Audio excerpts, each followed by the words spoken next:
Hi everybody, on to Paris-Nice Stage 1 for my second prediction of the day. The racing starts this Sunday, March the 3rd, with a stage for the fast man. At 158k it's a relatively short stage, undulating throughout and featuring just under 1700 meters of elevation gain.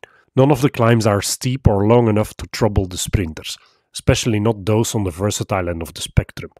Expect to see their teams controlling this stage, Trek for Pedersen, Jumbo-Visma for Kooi and Lotto Destiny for the Lee. The main catch for the fast man will be this short 10% burst with 17k to go, followed immediately by the Côte d'Herbeville, 2.6k at 5%.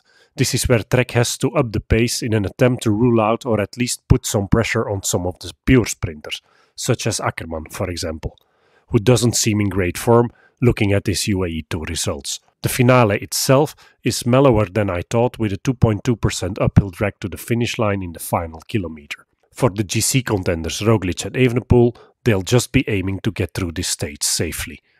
Betting odds were not yet available at the time of recording, yet here's the riders to watch in my book. Rajovic at Bahrain, the Serbian champion, who sprinted into the top 10 twice on the Alula Tour earlier this season. Marijn van den Berg second to Thijs in stage 1 of the Algarve. In the absence of other sprinters at Bora, I'm expecting lead-out man Danny van Poppel to be allowed to sprint for his own chances. And at Visma Lease Bike, it will be all in for Kooi. Pithi at Groupama took a win down under and has been showing great form on the Classics opening weekend. Also Max Kanter at Astana will be looking to repeat his great results from down under. At Jaiko Alula, I'm calling Matthews over Groenewegen for this first stage.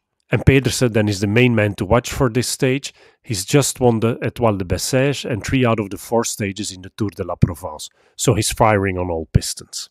Jacobsen is amongst those who may be put under pressure in the run-up to the finish here, in which case Niels Eekhoff may well be taking the honours for DSM. Outsprinting Kokar in the Alula Tour and 5th on last weekend's Kuurne-Brussels-Kuurne, so he's clearly having good legs. De Maar will be the man to watch at Arkea, even though he hasn't been firing on all pistons yet. And the Lee then will be looking to wash away his disappointment from Le Samin earlier this week. At Cofidis, Kokar finds a stage here that suits him. And then there's no way around Arvid de Klein, thrice second to Merlier on the UAE Tour.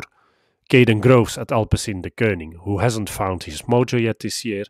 Gerben Thijssen at Intermarché showed some great form at the Algarve and will be looking to repeat that here. And I'm also counting Bennett amongst those who'll be put under pressure, in which case Dries de Bond will sprint for AG2R. Here's an overview of how these fast men have been doing so far this season, and then something tells me De Klein is going to take his first win of the season at Paris-Nice.